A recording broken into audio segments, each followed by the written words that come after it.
Step 1, wake up early, gonna rise with the sun. Step 2, get some good, some food in you. Step 3, think real hard about what you wanna be. Step 4, everybody just do your thing. Wake up, today's gonna be a good day.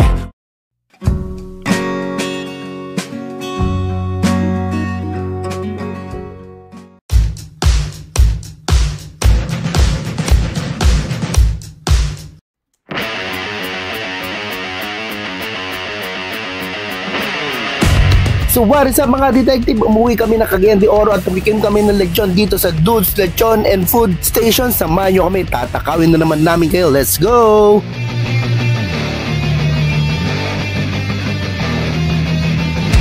Montage.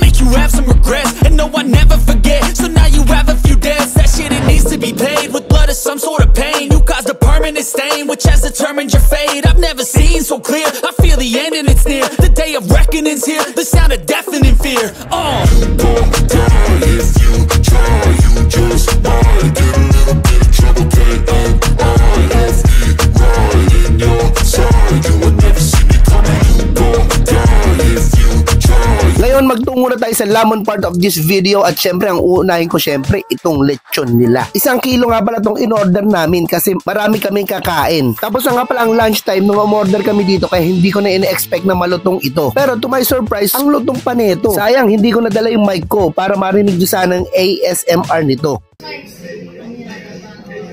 Ay walang mic eh. Lutong sana eh.